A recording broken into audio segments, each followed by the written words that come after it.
Welcome to the One Up Podcast. I am your host, El Caballo, aka Tony, here with my co-hosts and best friends and amigos in the building. Got my dog DJ Doey Fresh. Yo, yo. The Mute Gang never fails. Mute Gang? Also in the building, the Texas one without a gun, Mateo. Yo. Mateo, do you like being known as the Texas one without a gun? Or you want people to know you got it? Oh, I'm fine with that. What do I care if someone thinks I don't have a gun? Until they come up and they see your guns like that just popping out of your shirt. Tony, I don't live in whatever world you live in where I have to have a gun on me at all times. Oh, you don't live in America? My bad. Don't live in the wasteland that is Florida. That's a bro. There's not a lot of states that Texas can talk smack about, but Florida might be one of them. As a New Yorker, I'm like, how can one state that can talk about the other state? I'm like, we're better than both of you.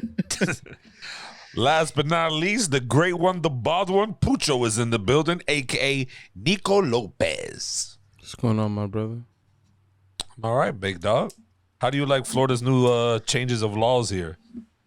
I don't like it. I feel like bad things are going to start happening, but What did they change? so for those that aren't aware, the changes are they did some stuff where like they're going to allow some like armed guards and stuff, like civilians and stuff around schools, which is kind of weird. Huh. But on top of that, they basically removed all requirements to get a concealed license. I think now all you need to do is like sign up to get it, but there's no tests, there's no like shooting exams, there's no I don't even think you got to pay anymore. They just like removed all barriers. There's no mental health checks, no background checks, nothing. So yeah, now Florida's a constitutional carry state. Basically, the Second Amendment grants you the right to have a gun on your hip. You still do have to pay. Like I have to pay to get mine reinstated because it expired, because I can still use that in other states that would allow me to carry. Because every state has its own laws and different, little things that they change. But for the most part, out of Florida, I would still need it. I'm not talking about out of Florida. I'm talking about in Florida. What's the thinking traveling states with a gun? Like what's the logic there? The same logic. You're gonna go on vacation and you're gonna need to shoot somebody or defend yourself? Vacation, I mean, I don't even remember So like even on vacation, there's the looming thought that you're gonna need to like murder somebody. I don't take my gun on vacation with me. I'm just saying. I'm just saying the thought. Yeah, I'm just saying like what's the thought process of taking your gun to another state? I don't know. I can only speak from my thought process. If I'm traveling, I would like to be secure because I'm in a state that I don't like. Not for vacation wise, because usually for vacation I'm flying and shit. I don't like doing that with a gun.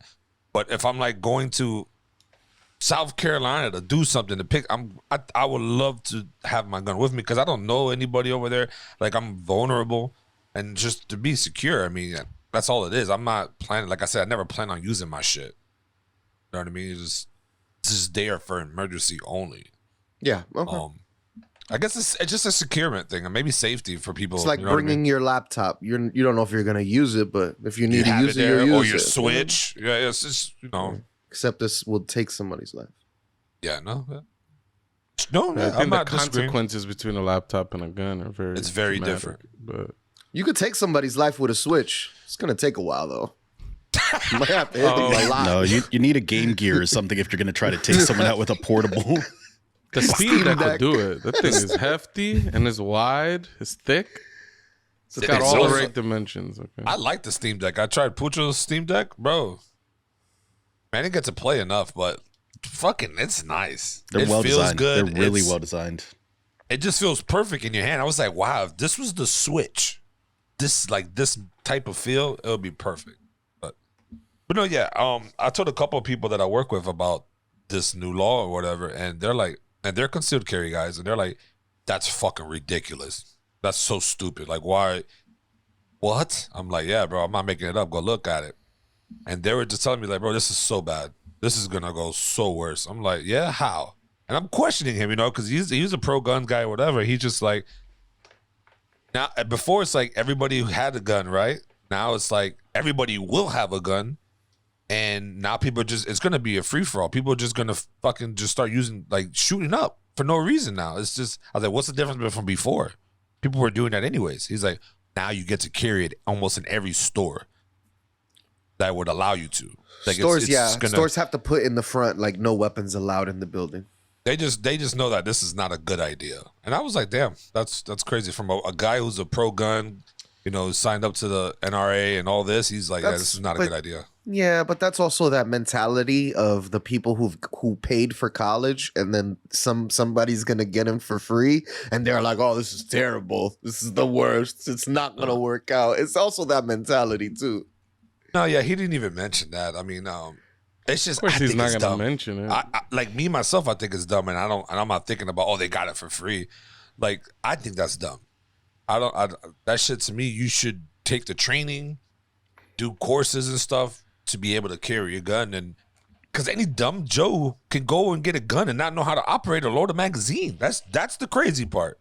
And carry. Here's my hot take, all right? I don't think anybody should have a concealed gun. That's it. You think if you have a gun, it should be visible. That's I agree. You should have it out. It should be scaring everybody with your gun. I don't agree with that. I agree. Just because of the fact that as soon as everyone sees a gun on you, people just get nervous, and that causes more attention. And that just causes stuff. Yeah, I mean, like, that's the reason why people, like, you can carry an AR on your back if you wanted to, but people are gonna call the cops. It's gonna cause a commotion. Like, why do those type of things? Like, if why you're gonna do those types of things? Indeed. Guns are security blankets. Tony said it earlier. It makes them feel secure. It makes them feel safe. Guns are just security blankets. Y'all are just that. What's that kid from Peanuts with the little blanket? Linus. That was me back in the day. Whatever you want to call it. But no, yeah. Like, I don't. I just don't know anybody who's ever had to use their gun, and I know plenty of gun owners. That's good. That's good that they never had to use their gun. It doesn't mean that they shouldn't have it. Like. Well, I would question the need for it if no one ever has to use it. Like, of course, it's good that somebody didn't have to kill somebody. Of course, I'm not saying that it's bad that they didn't kill somebody. I'm just saying that if everybody's doing this thing that just increases the danger of everyone around them, and there happens to be no need to do that thing, we should question whether we should be doing it. Like, unfortunately, is just the facts of the matter. Having a gun increases your likelihood of committing suicide, increases the likelihood of all your loved ones around you of committing suicide, just having access to that gun. Suicide's the number one way that people die via gun. So it's just having that gun is increasing the likelihood of something terrible happening. Not only that, I but don't all know the if that mistakes. outweighs like the security you feel when no one ever has to use this thing. Like, of course there are people that need to use guns, right? But it's like, I don't know anybody that's ever needed to use it. So it's just, I don't know. I feel like I need to question whether, like, how useful of a tool this thing is to have. Then it's like, given the circumstances where you do need to use a gun, how often could you have walked away from that situation without using the gun? But having the gun is gonna, I don't know, put you in a mentality where you need to act or something, and you're gonna increase the likelihood of more bad things happening. Like, I don't know. Yeah, I would have been in jail if I would have had a gun. Just anytime I would, because I would have just shot people. Yeah, I'm not getting my ass whooped. The day I got jumped, kids would have got shot at that beach. All right. Oh, just saying. Anytime, I'm like, absolutely not. You're not jumping me. No, thank you. No, so that's why I'd rather not keep it on me. Like, I'd rather, because I don't feel like I've ever needed one. I'd rather not get beat up, though. No, facts. I'm not trying to get beat up. So you're just flashing to let people back up? How do y'all feel about that cop video? The guy who jumped out of the whip with the axe. How did you guys feel about that? No, I didn't. Go to the video game group and scroll up real quick. It's like a 20-second video. I'm just curious what you guys think about it. Because a lot of people are there's a cop that's doing what appears to be a routine traffic stop, and while he's talking to the person he stopped, some other car just pulls up next to him. Some guy jumps out wielding an axe and just starts rushing the cop. The cop manages to shoot the guy. You know, he basically empties the clip on him, and he kills the guy. But now a lot of people on Twitter are flaming this cop like he did something wrong. And like, I feel like, I don't know. I want to hear what these guys have to say. I don't have sound on. How many times does he shoot him? It's like by 5. Does he shoot him after he hits the ground or anything, or is he just shooting him while he's rushing towards once him? he hits the ground and he's not moving, he stops. Yeah, And once he hits the ground, he does tell him, "Don't move." It's like, yeah, you kind of shot him 7 times. I don't think he's gonna move. Yeah, I mean, the cop had about 3 seconds to react. I don't think I can fault the guy for any decision he makes at that point. Would a taser have stopped him? Maybe. Who knows, though? Yeah, but you're using a non-lethal force against somebody who's trying to kill you. Would you guys, if you guys had a taser and a gun, somebody's running up with the intent to hurt or kill you, and you're gonna use a non-lethal weapon? Like, I'm gonna shoot him. I mean, it's like 3 seconds to react. I don't know that we can fault anyone in that situation for what happened. Yeah, For sure. I'm with Mateo. I don't think the cop did anything wrong there. If he would have continued to shoot after he hit the ground, then that's a little beast. But yeah, like I would have definitely done the same thing. Man, jumped out with an axe. Like, what, I'm gonna let him get close? What if I like hit him with the taser and it doesn't clip on right, it doesn't shock him? Now that's an extra second. Nah. Thank God the guy kind of messed up when he stopped. He didn't put it in park. And then that's when the police was like, hold the fuck up. Something's happening here. Yeah, he unclipped his gun as soon as that happened. He was like, he would have probably got him if he didn't do that hard breaking and not break. Yeah, Yeah, I mean, I've seen cops in the UK, you know, take down people that are armed with knives and axes and things like that without, you know, having to kill them. But there's usually like 5 cops or something, and they're doing, you know, it's a different situation than someone just giving you 2 seconds to react as you run at them with an axe. Man, yeah, and it gave me vibes of like a suicide by cop. That's what it This guy felt like. really, really wanted to commit suicide, because I've seen other people that try to do suicide by cop. They're like, you know, they'll have some weapon and they'll be antagonizing the cop and they'll kind of be moving around and things like that. The cop's barking orders at them, and it kind of feels like they're trying to give the cops an opportunity to like subdue them so that they don't commit suicide. And oftentimes the cop shoots them dead, and that's a problem. But in this scenario, like, it's like the guy jumped out and just bum rushed this guy with an axe. It's like, I don't think you got a lot of time to react to this type of thing. Like, I'm sure you've got the people on the internet that are like doing the frame by frame breakdown, and they're like, oh, he could have just swept his legs or something. He could have suplexed him like Leon Kennedy or some. But like realistically, like with that reaction time, there's no way. I don't think you can hold someone accountable for that. I wonder how the person felt in the car that he was, I guess, talking to or giving a ticket or pulled over. Like, just watching that. I hope that guy still did not get that ticket. I hope that he was facts, right? Just go. There was a post and there was a meme, and the guy was like, so do I still get a ticket, officer? Do you still need my identification? All right, do you think that guy still gets a ticket? I hope he doesn't. I wouldn't. No way. Yeah, he had to witness somebody die. I think that's enough of a fucking day for you. The cop turns back to him and he's like, and I hope you learned your lesson. And that's a lesson for you, mister. That's crazy. Next time it'll be worse. Okay. I think it's 6 shots. I guess I'll let you off with a warning this time.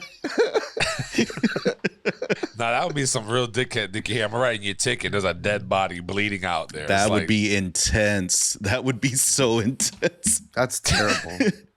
Then that's how that cop would look bad. Like, there's little things that he would do differently that would make him look like a real. You know what I mean? But he hands I you the wanna take ticket. He a- turns back. He puts 5 more rounds into the body on the ground. Dude, that reminds me of me, myself, and Irene when they come across that cow on the road, and he's like, "Let's kill this cow," and I think they run it over.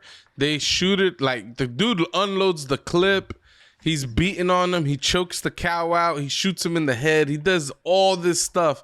And at the end, it's like finally he chokes him out, and the cow dies, and he leaves. And then they use that later to say this cop is going crazy. It's like, dude, he found this random cow on the side of the road. He beat the thing half to death. He shot it 12 times, and he choked it out. It's a miracle the thing's even alive. You're like, whoa, it lived. No, I mean, that dude must have been having a mental health crisis, right? That had to be suicide by cop. If he actually wanted to hurt the cop, he would have run him over when he was driving up, right? That is true. And then get out the car and axe him. Like, it's got to be a mental health crisis, which is For sure. it's a shame, honestly. Fuck. But And I'm all for cops preventing suicide by cop, right? And in any way that they can. This seemed like a scenario where if that was what was going on, it didn't really seem preventable. yeah, Like, sure, if the cop was John Wick or something, the second the guy went into park and blah, blah, blah, he could have tased him while sitting in the car, but then he didn't know that the guy was a threat. So, like, it's just like, in retrospect, yeah, he could have done things. I think in that moment, I don't think he could have done anything different. Like, yeah, I don't think so. Like that, I saw this other video with this old white woman. She gets pulled over for having a broken taillight, and the cop basically writes her a ticket, and she just refuses the ticket. She's like, "I'm not signing that thing. You could give me a warning." She's like, "Why don't you just let me off with a warning?" He's like, "Nah, you told me this has been broken for weeks." She's like, "Yeah, 6 but I was months or some honest." shit like that. Yeah, it's 6 like, months. you told me it was broken for 6 months. She was like, "Yeah, but I was honest about it. You should let me off with a warning." I saw. Go ahead. He's like, "Nah." And then she's just like, "Well, I'm not signing that thing." And she's like, "Well, you're under arrest then." And then the lady tries to drive off. The cop chases her down. And now he's slamming her to the ground and arresting her. She's And a then grandma too. people are like trying to call the cop out like he did something bad there too. And I'm like, Okay, so like backstory on that lady, her 2 grandsons got killed in a tornado not too long before that video. So she was very distraught, like she wasn't in the right headspace. And she looked entitled as hell. She did not look distraught. yeah, no, for sure. But apparently there's like stories they posted. I saw that in the Reddit, and they posted the news stories and stuff like that. This sounds like when any black kid gets shot, they go dig up the records of it. Well, he got in 2 fistfights at school, and look at him here. He has a grill on, and look, he has tattoos, and look at over here, he's smoking. I don't know. It just feels like they're digging things up to like. That's what I saw on the Reddit. This is a narrative, an actual factual. These are facts. So this lady apparently had gone through some stuff. That's a cop out. But that doesn't make it right what she did, right? No. I mean, I get it. Like, you're going through things, but that Mental doesn't make it health right is- to. I don't. Mental health fucking is really an issue. It You know doesn't whose make it right, mental health though. is great though? Vin Diesel's. All right, because I've been watching Pitch Black, The Chronicles of Riddick, and then the final one, Riddick. All right, and goddamn, these are some good movies. All right, these are some good action flicks. You're not gonna get very thought provoking, dialogue. When did you watch this? This week? Yeah, this past week when my We must be back on was this. broken. You must be on this. I wish that I had Vin Diesel's self-confidence, because that man is the corniest dude in Hollywood. He's cornier than The Rock, which is fucking hard. But he still thinks he's the coolest action guy in the world. You know that he rewrites all his lines. There's no way he doesn't. Like, he gives himself all those stupid action guy lines. It's Yeah. Yo, he's such Groot, a Chad. right? I mean, he's kind of cool. Groot's He's the such a only Chad. cool role that he's done. Cool role that he's done. The third film. Iron Giant. That's the other one. That's him? Mm-hmm. Yo, he's a good voice actor. Well, he's a good voice actor when he has one line the entire movie. Listen, I think Iron he's a Giant, better voice fucking actor than he is classic. an actor. All right? I would agree with that. Listen, bro, don't talk that, all right? Because I'm gonna break down these films, all right? So the first film, I would say, is the best film out of all of them. For sure. Second film, way too much CGI. They have a scene where he's running away from something and it's a pulled back shot. Bro, go watch Cisco Unleash the Dragon video. It looks exactly the same. It's like the worst CGI ever with somebody running. None of it looks believable, but it's actually a good film. I would say that one is a little, I would say it's the worst out of the three. Is the And then- second one the one where he's in mega jail or whatever, or is that the third one? So the second one, I think Mega Jail is the video game when he's in actual jail. I thought there was one where he killed a guy with like a teacup or something. Isn't there one of the movies? Oh yes, that's right. Second one, he's in a mega jail. That's right. They take him to a jail. You're right. Teacup. It was a pretty good scene. So that movie, it's okay. Too much CGI. Third movie, Super Chad. Tell me how he turns a lesbian into a bisexual just off of his chadness, just off the amazing shit he's doing in the movie. At the end of the movie, Lesbo's like, I'm gonna straddle you now. And I'm like, oh, this is so 2012, 2013. Like, this is not gonna cut it today. But it's good. Third Right. one. Little solid movie. understanding on sexual Yeah. orientations. It's like every girl wants a man. She just has to meet the right guy. Right? That's literally like, she was like, oh my God. They were so blown away by what he was doing. And it's, Bokeem Woodman is in the movie. It's a classic. That guy's a hood classic, right? I don't even know who that is. You know exactly who that's Dave Chappelle's evil, who they say his evil brother. He looks like Dave Chappelle, but if Dave Chappelle had an evil brother, his name is Bokeem. Dave Chappelle might have become his own evil brother, honestly. Yo, who the fuck styles Dave Chappelle? Who gives him all these long ass shirts to wear, bro? And I think then he likes it. the he has to. roids, he looks terrible, bro. Yeah, I mean, he I like they- skinny Chappelle more than I like roided out Chappelle. Yeah. I think he has. He picks Dave out what he Chappelle's on likes. steroids? Have you seen him? No, bro? I He's must- huge. I have not seen him. Yeah, So he's huge. Is bro. he just not working out and just getting big? You just think he's taking No, he steroids? works out. He works Oh. out. It just seems like he has a point to prove that he's big, and then he wears like these long dress shirts. I don't know who's telling him to put these shits on. Shits are terrible. Never even knew this. It's like what Chris Rock walked out in his recent special. I was like, this guy looks like Prince. Yeah, no, for real. He had the little sex icon thing that Prince has. What? Also, horrible fucking special. What a fucking shit show. You want to know how he ends the special? He's saying, "You know why I didn't hit Will Smith back?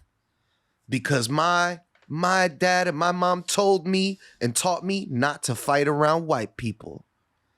I was like, don't fight in front of white people. And then he drops the mic. Like if he says something incredible. I'm like, what? I mean, that's the lesson we're taught, though.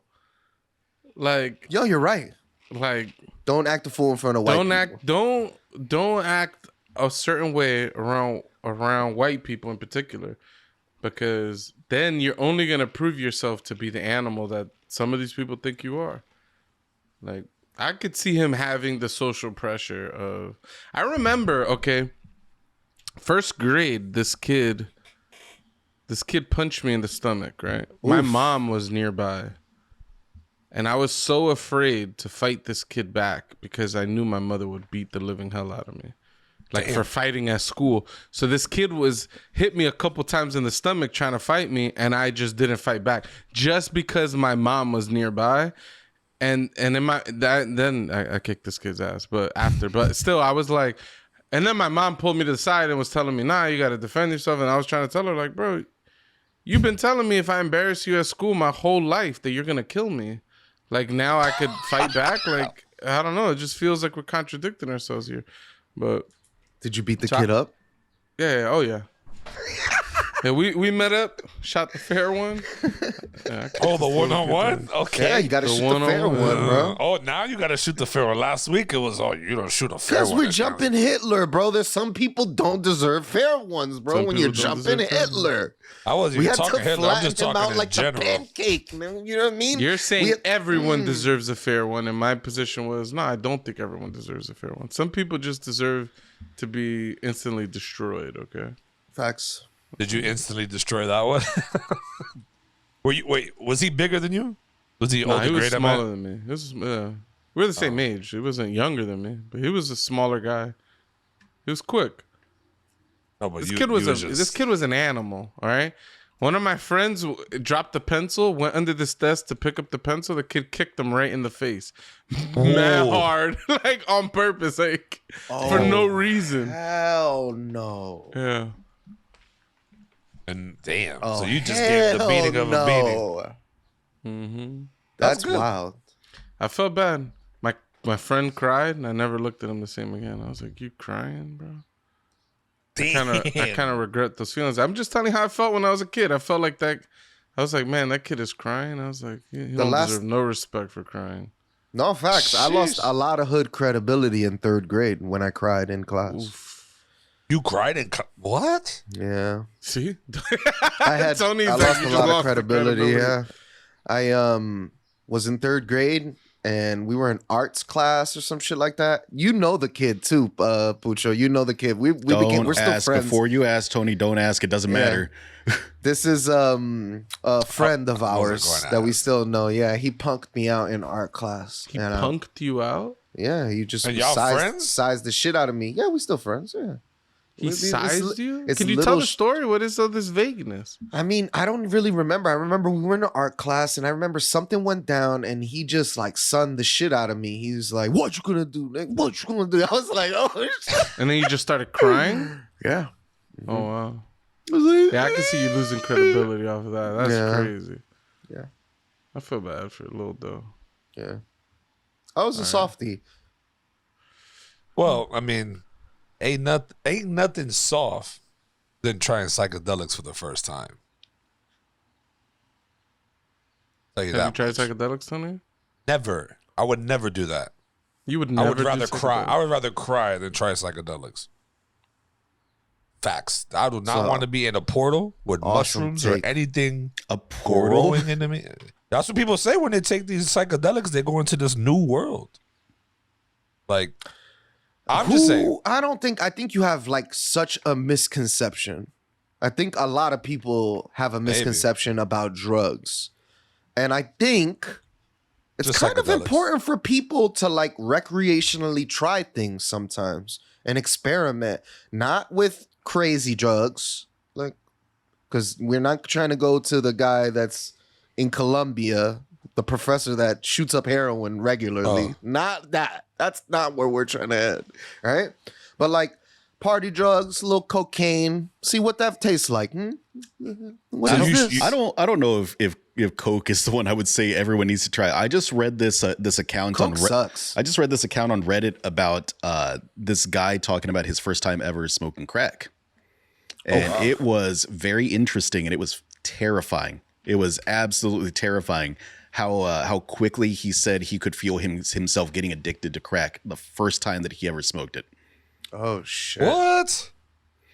Yeah, he was talking about like before he was even done inhaling, he was already thinking about the next hit and the next hit and the one after that one, and how he just wanted to keep this good feeling going. Like he said it was like a mental orgasm, basically. Yeah, it's like a euphoria, they said. It's like a euphoric feeling. That sounds Coke- horrifying. Coke is also the same way where you get a cokehead, they're gonna come back and keep buying the rest of the night. It's like a cokehead thing. Yeah, it's that thing, like it's that joke about like you buy an 8-ball on Friday and it's gonna last you all weekend. Then you buy an 8-ball on Saturday and you're like, oh, what? This is all we need. This will get us through the rest of the weekend. And then Sunday you're hitting up your dealer again. Mm-hmm. For sure. But the difference between that and the mushrooms and all that is, does it give you the same feeling, like a No. feeling of like you need it more? No. I As guess far I as never I'm done it. aware, like The psychedelics I'm aware of, like, are not really addictive in that manner. I mean, a lot People of might be addictive to the experience or whatever, that they want to experience it again, but I don't think it's the same way that you'll dysfunctionally like be clamoring for it all day, having withdrawals, or like selling all the things in your house just to be able to like afford another hit. Like I don't think that happens. I think it could actually cure some of your issues, mushrooms in particular. I think especially you need a guide. You need somebody there with you that has done it before, and just for them to just, guide you through the process. Make sure, if your brain tries to go to a dark place, a lot of the times people have bad experiences because they are either harboring bad feelings, or they went through some PST stuff that they're not, like, they haven't fully processed. So a lot of your insecurities come out, a lot of the things that you're scared of, your brain kind of brings them to the forefront, kind of like allowing you to like see that it's not anything to worry about. Like, you could see spiders on the wall, so like, if, like, let's say that's what you see some spiders on the wall, your brain's just letting you know that it's like, it's not real. It's kind of, it's like a 1-to-1 with your brain, and you kind of like, if you make it a therapeutic process, it could be really therapeutic for you. Especially mushrooms, psychedelic mushrooms, psilocybin and stuff like that. Go ahead. So you're sorry, you're in the camp of that everyone should try it at least one time in their life. Absolutely. I think you would have go ahead. Go. I don't, like, for me personally, I don't want anything to do with mushrooms or shrooms or anything that gets me in another state of mind where I don't have control, where I can't really. You have control. You don't lose control unless you take an amount that will send you into what is known as ego death. Where your What's ego, that? where your ego, you die ego, like you don't have an ego anymore. It's weird. You could take so many psychedelics that you lose a sense of self and you question what is even real, and some people also find that therapeutic. Yes. Just depends. I mean, a lot of the psychedelic for mental health talk is, rather than focused around doing intense trips like Doey's talking, it's a lot of like micro dosing and things like that. There's been some research that suggests that can even you out from a variety of mental, illnesses. Damn. It's helped me. I read a lot of people with anxiety and depression. They're microdosing acid like every day. Oh, that's and interesting. Having like positive effects. But I've also read that after a while they start to kind of get like their brain feels wired. Like they're like like they start getting a little bit like, a little bit too much or whatever. But that's microdosing. You're taking such a tiny amount that you don't feel high at all. What you feel is just less anxiety, less worry, less concern about some boosted euphoria. Like your mood, you'll be happier. Your mood is better. And just basically, so like there's different types of psychedelics, because I wouldn't microdose though. I mean, I it feel all like if I'm depends. gonna sit there to take this drug, I want to get high. You want the I want trip. to have the experience. I want the trip. You want to ride the unicorn. Yeah. No, I'll go have sex if I want to microdose. Like if I feel good for the rest of the day. Also, it makes sex incredible. It makes sex crazy good. Tony, Sex you'll on be flipping shrooms, girls 3 times. I was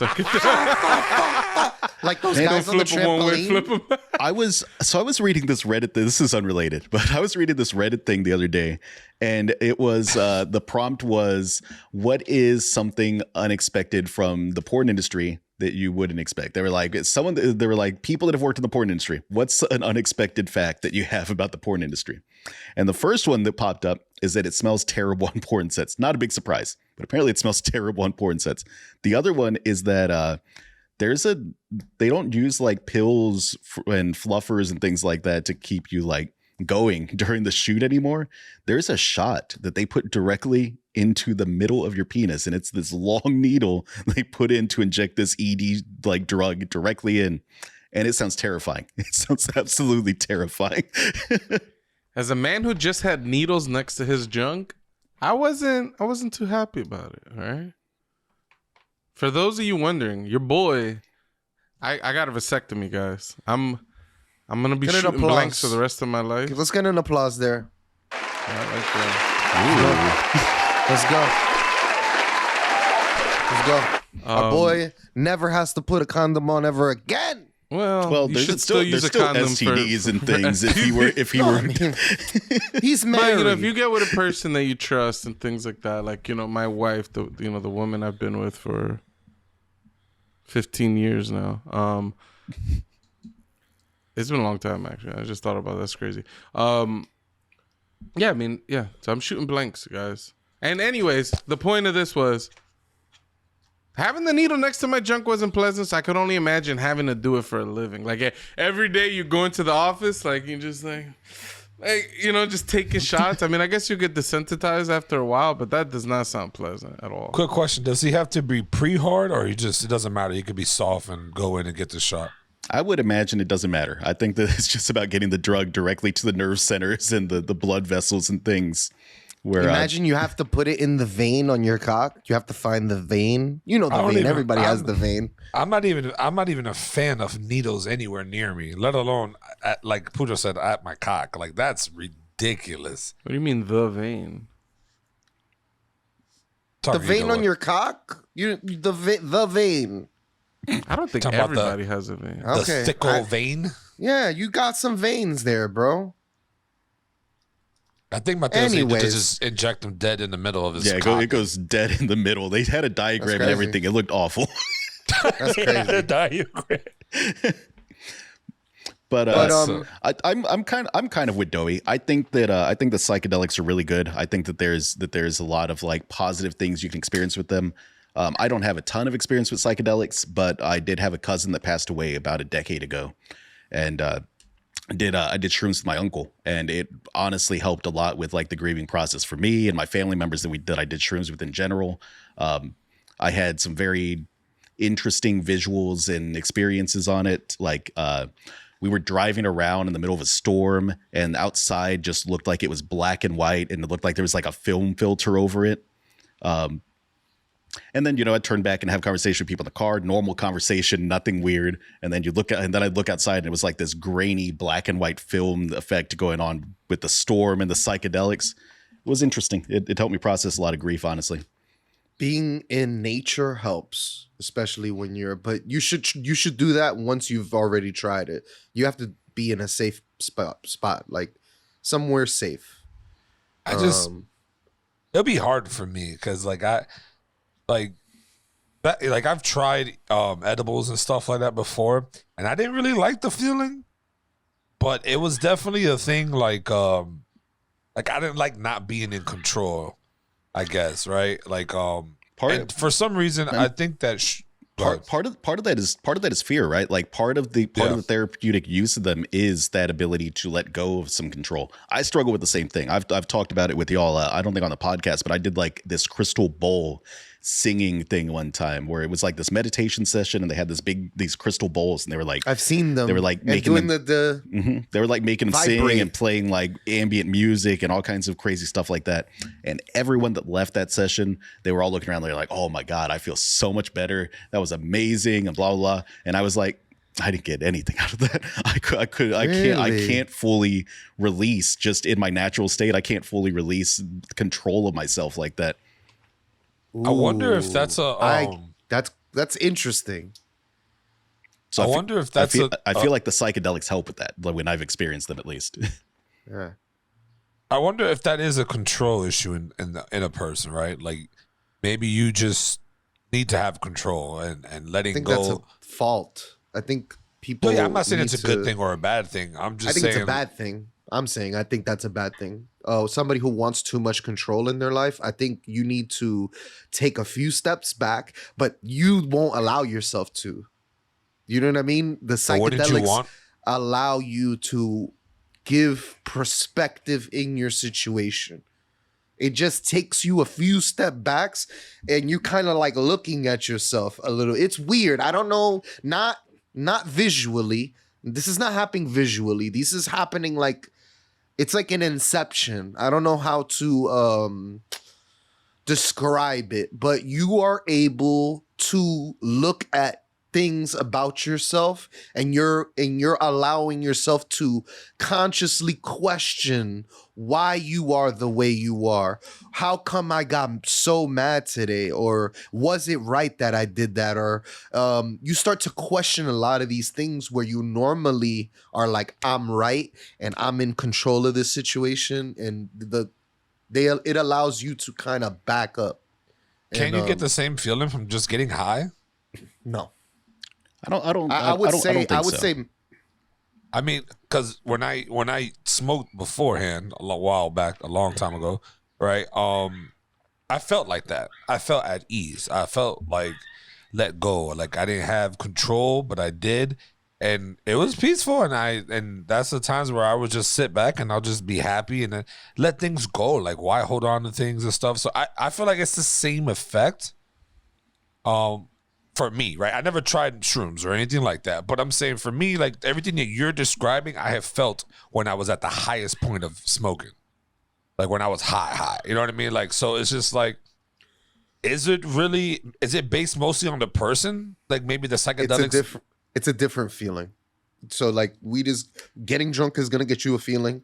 Smoking weed is gonna get you a feeling. I'm not saying that smoking weed is not gonna make you feel like see things, and like I remember the first time I smoked, I was high as hell. I've seen all this sorts of shit. So like that's not you're gonna to some extent see and feel some stuff, but like the entire experience is different.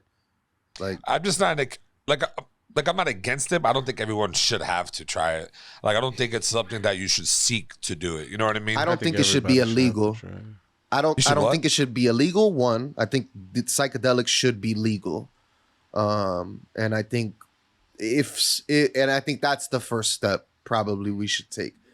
I don't know. I guess it's fear. Mostly my thing is probably fear. Like And I there's don't nothing want to to be be scared of. I think you would benefit the Absolutely. most from having some psychedelic experience. Absolutely. I think you're- Pucho as well. I think Pucho could benefit from it as well. I think so. I'm looking Yeah. forward to the day that I try some psychedelics. So Yeah, bringing I'm good. I think my anxieties that's would probably fine. just let me go rolling hard, and I don't want to trip out like that. Here's the thing. I think you're just in your head about everything all the time, and even this, you're in your head about. Like you not wanting to do it, totally fine. I'm not telling you should want to do it For sure. The reasoning of, oh, I think my anxieties and this and that. It's like you're That's doing more the of a thing. reason to You're do doing the it. thing that the psychedelic experience will allow you to kind of break out from. But I have a bar. Should I bring it out or no? Just a chocolate bar, the brand. No? Okay. What I wanted to display with the bar is that you're like I said, you have like misconceptions. You can eat one square, just one square, and you're not gonna go out of your mind. I've seen Like, people take high. these squares in front of me, and it looked like it's them when they're high. So it's just like No, and but once what I'm again, saying is you it's- can like ease yourself into it. You're not gonna have like a hard trip if you eat one square. This is how you know that I haven't done psychedelics in a while, because like when I did psychedelics, we just had to deal with the mushrooms and just chew the mushrooms down and eat those terrible things. Oh. Yeah, I like chocolate bars. Chocolate bars are fire. But the problem with chocolate bars are sometimes the dosage is off. So I've gotten chocolate bars that I'm like, I've eaten this much before and I've felt I was like, this is not the same feeling I got. And then like the other half of that bar, I was like, whoa, what's happening? It is just too much. And I'm like, so sometimes the dosage in the chocolate may be like stronger on some sides than others. But like I said, the good part is that they break it into chocolate pieces and you take one. If you don't like how you feel after taking that one, that's it. And you ease out of it. And but if you do like how you feel, you take more. Yeah, I mean, maybe one day. I don't know. I just not in the camp of trying to even look. I've never been that that type of guy that wanted to like try drugs or anything like that. I'm me saying- neither. I mean, I grew up around y'all. Y'all know I was around people every single day doing all types of stuff, and the only thing I ever really participated in is like I drink alcohol. I've never really been interested in drugs like that. It's just, you know, over the years, learning about psychedelics, learning about how it could impact anxieties and things like that. And even some people realizing, like, some people have a trip and they claim it just rewires their brain. Things they've had problems with in the past, they just don't anymore. And it just seems like the experience is largely positive across the board. I've never heard of people like, oh, they went and took shrooms and then their brain was just destroyed afterwards. Like, it's just a lot of people tend to just have this like very positive experience. Like, of course you hear about bad trips and things like that happens, but those are like temporary things. Like, you know, you feel that for that moment and then it passes or whatever. But it just seems like the experience is largely positive. It seems to be very therapeutic for them. They're now in a better headspace and feel like a better person after that experience. And even beyond all of that, I just think the experience sounds cool. Like, even if I get none of those feelings, just the idea of like having heightened sensitivity to light or colors or music or things like that, it just sounds like fun, interesting, you know? Yeah, well, like I said, I maybe one day. I mean, I'm not really. But if it's all positive, I guess it's not harmful, right? Like, you're not gonna It's die. not It's an only overdose positive, there, right? It's There's therapeutic. there's risk. There's absolutely risk. You can like people say that weed's not addictive. It's true in the traditional sense of things. I think that you can get physical dependencies to weed. I think you can get physical dependencies to anything though. So like there could be risk of things like that. If you're not in the right headspace, you could have a bad trip. Like you could have a bad experience with psychedelics, you know? Yeah, it's about it really, like, if you're depressed and you take shrooms, you're gonna be more depressed. When you're gonna be high, but you're gonna be still very depressed. So it is very much about like what mood you're in. Is it like something like, you know, if you take these bars or whatever, right? And you don't like the trip.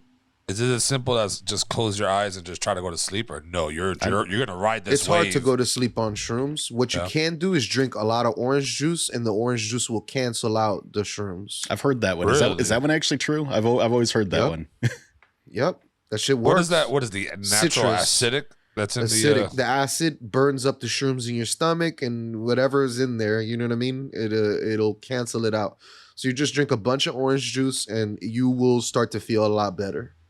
I just feel like Tony and I in particular, we've drank so much alcohol together that we've like started to have certain conversations to the point where we start to cry about past trauma or just past feelings and things like that.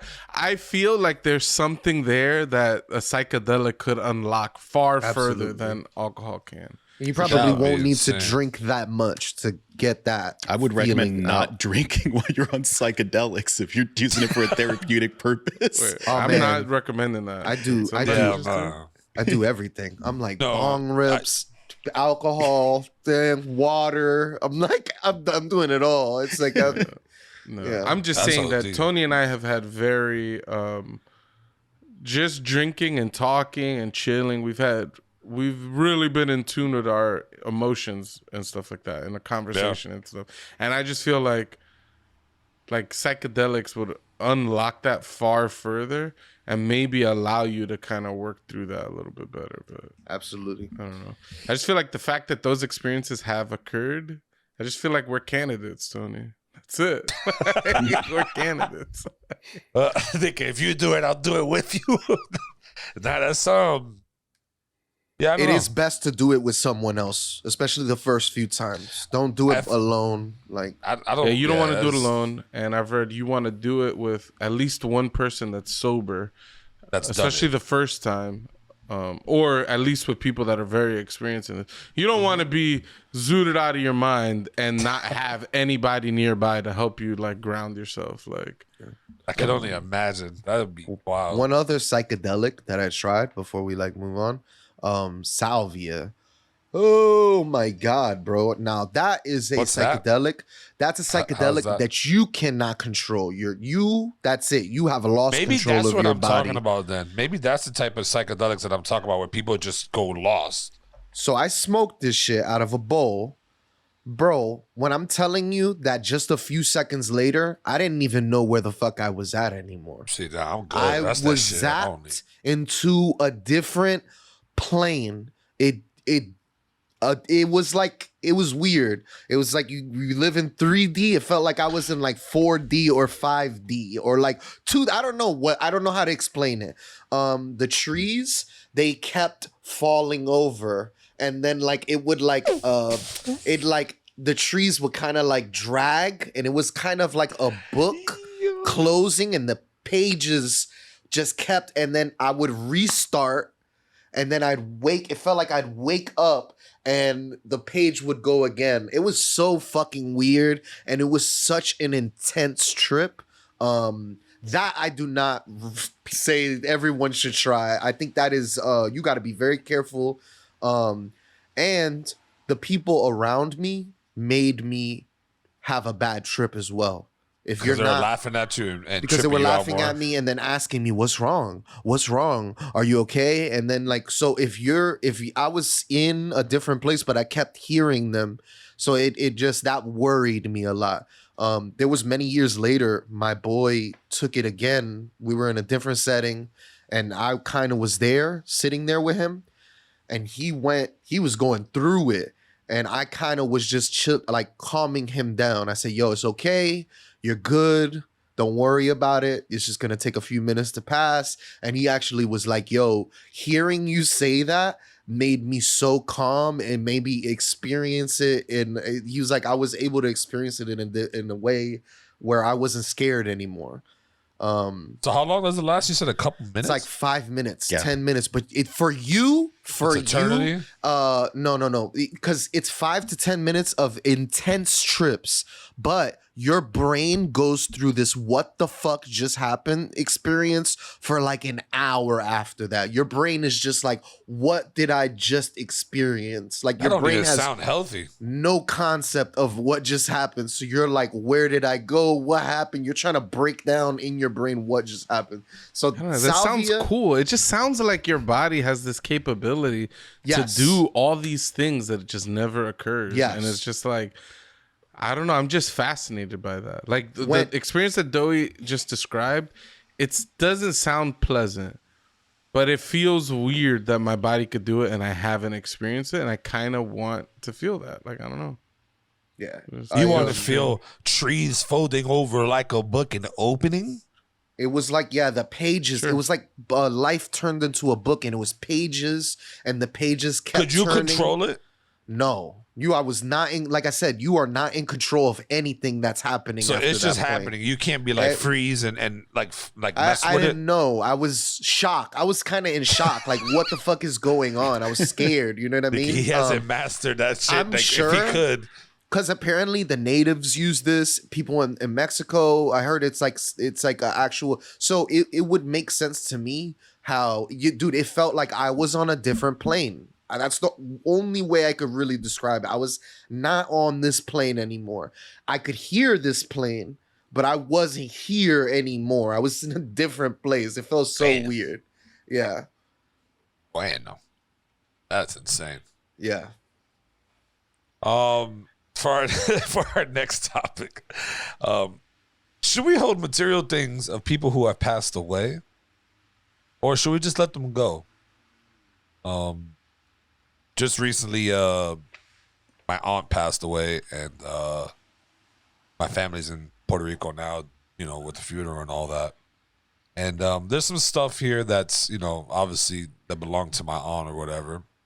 And you know, I think there is a time frame where you just kind of be like, hey, let's like. I think there's a gap where you got to let people grieve just a little bit, and then kind of say, hey, let's try to get rid of some of the stuff. I don't think 2 days, 3 days later, yo, let's toss this. That's a little bit savage, I would say. But do you guys think Who knows? that Maybe it could be therapeutic for you to burn away all the former belongings. man, that's a flip. That's a It's good like everybody flip. gets together and they just start destroying all the heirlooms or whatever, you know, Do you guys articles of clothing and things like that. do you guys think you would agree with like getting rid of the things or just keeping them? Like what would you? In what sense? Am I the person that passed? Because if I'm the person that passed, I don't care. I'm gonna write. I'm gonna write up my will and hand out things, but I don't care if the people keep the things or not. I won't be around anymore. What do I care? Yeah, like if you were to pass and we had to, I will turn in my fucking grave if any of you fucking sell my shit after I die, okay? You better keep that shit for the rest of your life. You better pass it down to your children. that's Right? crazy. Heirlooms. Doey's Vita becomes an heirloom that's passed down Yeah. from generation to generation. Goddamn right. All right? You give this to my unborn child. What child? Don't worry. There'll be one. All right? That's A child will arise from the ranks. nah, but what do you? So though you're in the camp of just keeping things. Yeah. Yeah, I just- I think history is meaningful. And I think you need to know your future, you need to know your past, and you need to remind yourself of the things you've been through and the people that have come along the way. Sometimes the people aren't there anymore. So they're not there to tell you, hey, you know what we've been through? You kind of got to look at a picture, or you kind of got to look at that hat, or you kind of got to play something, movie. It's something is going to grab you. Whenever I watch The Matrix, it's like me and my brother like love that movie so much as I still feel his presence when I'm watching that movie. So there's a lot of things that bring me closer to that. But there was a lot of things that I couldn't do. That I couldn't play certain games. Marvel became I couldn't watch Marvel movies like that because it just made me think about my brother a lot. And but I think grief, I don't think you can put a time limit on grief. I think the way people grieve is some people are going to grieve way longer. Some people have different relationships. Sometimes you give birth to the person who dies. You're going to feel different than how his friends feel, than how you know what I mean? I think everybody grieves differently. And I think sometimes people hoard. It's it's like a part of grieving. And that's one of my things too. It's just like there's certain things, right? Like let's say there's a computer and a desktop was your brother's, and you didn't want to let it go. So no matter where you go for the rest of your life, you're just gonna hold on to these items. Like, oh, you're just gonna like, what's the point of putting it in store? You're just gonna pay for something. It's almost like a like you're not gonna forget them in memory. So like having the material items, maybe you don't really necessarily need them, because if you're gonna remember him. Like my grandmother, I think that's what she literally changed my life around when it comes to people dying. Like when she passed away, after that, my sense of like people dying has just dropped down, like the sensitivity level, I guess, of it, because it's just like they died and I'm sad, right? I'm sad. I'm like it hurts, but it's at the same time it's just like, like I have a shell now. I don't know. It's hard to explain. Like I'm just like whatever, like almost type I know feeling. But it's exactly not, what you mean, because like my cousin passed away very young, like 23 years old, and like his death kind of stun locked me. Ever since, I've never. All types of people have died. Like I've had friends that passed. My other grandparent. I had 2 grandparents pass away. Uncle, and like I'm just like, yeah. It almost doesn't faze me at all. I don't think it's healthy. But I mean, I can't control my feelings. But yeah, I feel like when my cousin passed away, I just feel like it stunted my emotions with dealing with death, to the point where I just like my reaction to it is just like, all right, people die. Like I just can't care about it. And like, I don't know how to not feel that way. It's just the way that I feel. But yeah. I get what you're saying, Tony, that you're like, since your grandmother passed, you kind of don't, you're you have a desensitized decreased or sensitivity. something. Yeah, I'm it's sure just- when like, I don't know, if like one of my brothers or my parents pass, I'm sure my reaction would be dramatically different. But I would hope. Like that's you know how like Yeah. it's not a little fear like that would be a really. I would feel guilt for not feeling bad. yeah. I've Like, experienced that too. I felt guilt for like. I remember. It sounds crazy. My and maybe it's just I don't know. I think different people just deal with death differently too. Like when my grandmother passed away, we were supposed to go that weekend. We bought tickets to go see Nas and Lauryn Hill, right? And then my grandmother passed away, and then there was a funeral and this like and all that crap. So I think we had a funeral Saturday morning, and I was entertaining driving to Miami to go watch the Nas concert. And I told my brother, I was like, "Yo, am I tripping if I did this?" And my brother's like, "It's gonna be a bad look," you know what I mean? And I ended up not going because of the perception of I should be feeling bad, and not because I actually felt so bad that I couldn't enjoy myself. You know what I mean? You're on mute, though. I would have went to the concert. Same. Now knowing, I mean, hindsight is 2020, right? Like, but after losing so many people, it's so much healthier for you to do things that takes your mind off of it and like allows you to process other feelings. Death is very it's like an oil. That shit is very thick. And if you allow it to sit and fester, it's just not very healthy.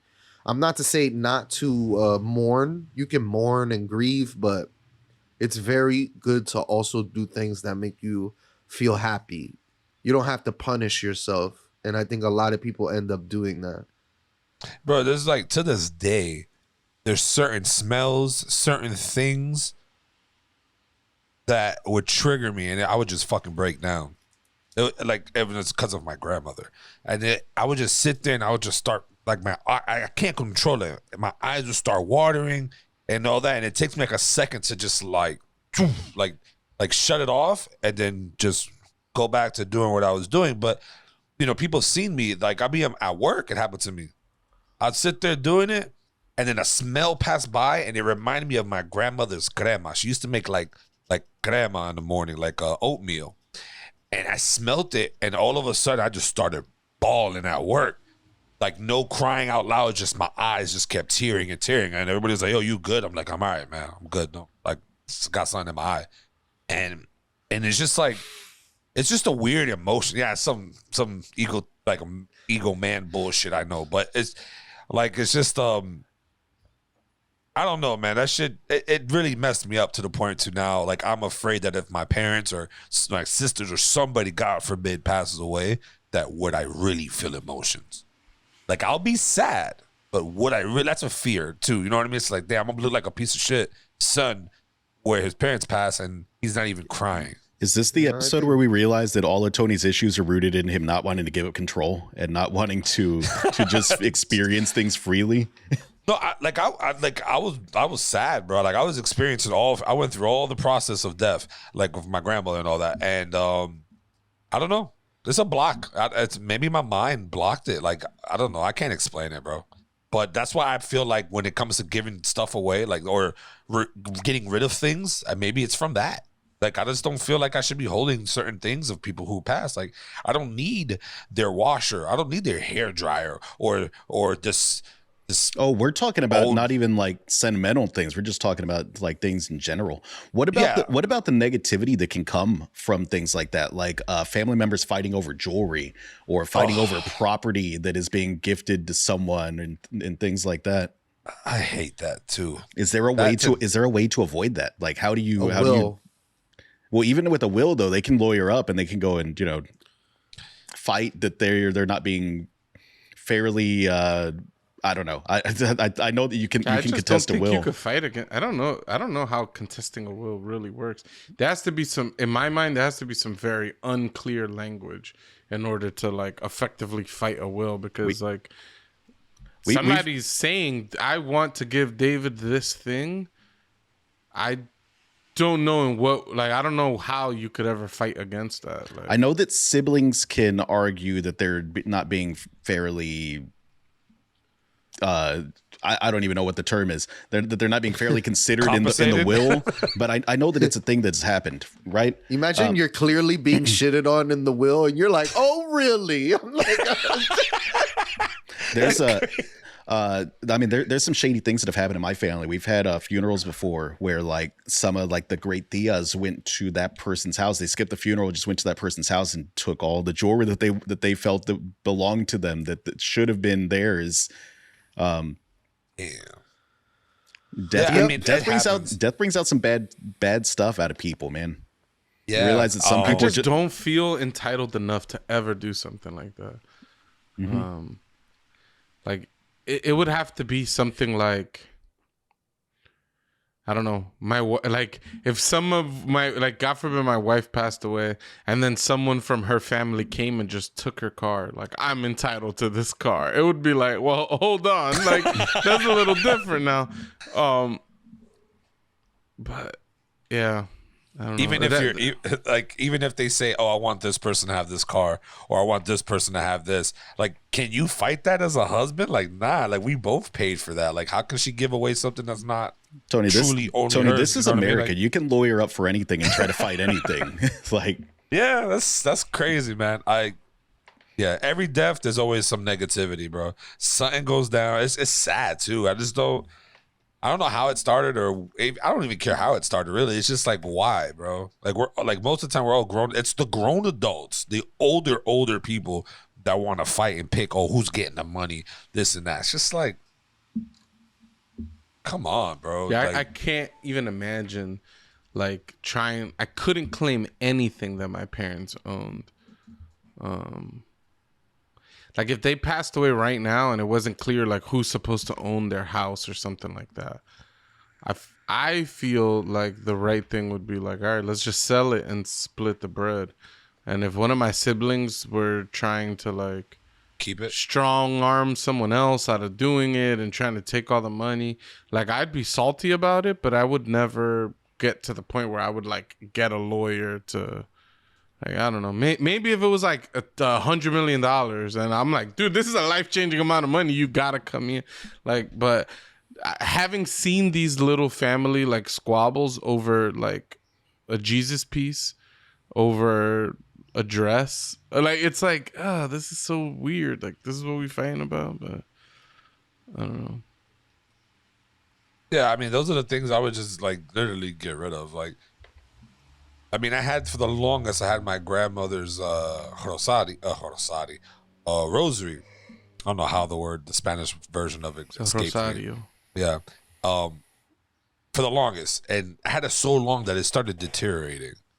And, you know, I got rid of it at one point because it was just a couple beads and the string. Like, it was done for. And I asked myself, too, like, damn, like, this goes against my nature, too. Like, why am I holding on to this thing? You know what I mean? Like, I'm in the camp of just not holding on to certain things anymore because it's like, you know, but why am I doing this? Like, I asked myself that and got rid of it, but it was just like, I don't know. It's something, I don't know. It's weird, bro. Like, you do stupid things, or not stupid, you do certain things sometime and it's just unexplainable. But now, though, anybody passes away, if Pucho were to say, yo, have my bed, I might keep it because it's a good bed. I can sleep in it. But am I going to keep it forever type thing? No. Like, all respects to Pucho, you're dead. You don't need this. I don't need this. I'm going to get rid of it. I don't think I'd take a dead person's bed. I don't think I would want to sleep in that bed. It's Why a would bad you use that example, as an but I mean, example? I don't know. It was a bad Jesus example. It was Christ. I a already I said it, know. so you terrible can. example. Wow. But I call That's It's like dibs. Sit taking a on dead me. person's toothbrush. It's like, I call dibs Ew. on the 78-inch. Would we 77. You got it wrong. You shouldn't even you claim don't it now. deserve it. would we Yeah. take one of Pucho's shirts and we would hang it up on the wall? We'd have like a ceremony and it'd be like hanging his jersey up in a stadium or How something. come I'm the dead one in this? How Tony did I Beast. die? Tony started it. Oh, word. No, but I mean, they can hang his shirt up in the rafters in the One Up Pods arena, like just yeah. I mean, I would, right? But no, yeah, like I don't know. If Pucho were to give me his TV, yeah, I'll enjoy it. I'll keep it. Sure, it's an electronic piece, like you can use it.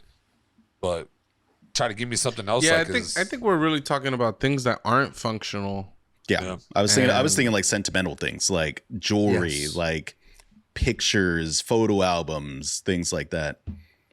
Like my dad. My bad. I unplugged my mic and the whole recording went to absolute hell. But we're back now, guys. So like I was saying, I think I was saying like if my pops were to like pass away or something, he has this gold chain that he wears all the time. If he left it to me, I'd probably start wearing a gold chain. Even though historically I just don't wear jewelry. Like I got my watch. It's an Apple Watch actually. It's really for fitness. Fire. And my wedding ring, and that's it. I don't usually wear anything else. But I mean, for sentimental reasons, I'd probably start wearing, my dad's gold chain if he had left it to me or something like that. And actually, in the past, when my cousin passed away, he was staying in my room for a little while prior to him passing away. He left a hoodie in my closet, and after he passed away, that hoodie stood in my closet for years. I kind of felt weird about like tossing it. And I wasn't really keeping it for any like feeling of remembrance or anything like that. I just sort of felt like I was gonna throw away the memory of my cousin if I threw away his hoodie or something like that. It was weird. And then one day my mom was cleaning out the closet, or maybe I gave the hoodie to somebody. I don't remember. Either way, I don't have the hoodie anymore. And I'm kind of for the most part, just getting rid of things like that, where like, I don't know, somebody died, I'm not gonna keep anything. I'll toss things pretty quickly, especially if like I don't have a use for it. You know what I mean? But Oh, yeah, I think that's normal. I Sure. think that's abnormal. But I think most people would hold on to things. I think that there's probably How about- something like I think there's probably something therapeutic probably about getting rid of the belongings. I mean, like some ancient cultures used to like burn all their belongings, or like, the pharaohs would get buried with everything they owned to like there might be something like therapeutic about not keeping the belongings of your loved ones, just focusing on the memories and healing and all that fun stuff, right? Yeah. There's some rappers, they be like, bury me with all my chains on, and I'm like, I'm not doing that. Why? Okay. It's technically theirs. I'm gonna go back and dig you up later and take those chains Wow, off. you're a of you. grave digger, bro. I'm taking those chains off. That's of you. illegal. I don't condone that, by the way. I'll just do it.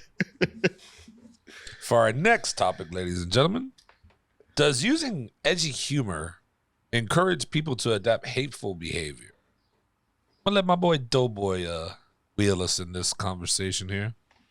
Give me some He's the edgiest and most hateful person in the group. Absolutely. dun dun dun. I hate Tony. Well, that's I it. do That's too. it. It's not even related to the edgy humor thing. So recently, No Jumper fell apart. That their whole entire crew is no longer there. Everybody has jumped ship either to a different brand or a different podcast, created their own stuff.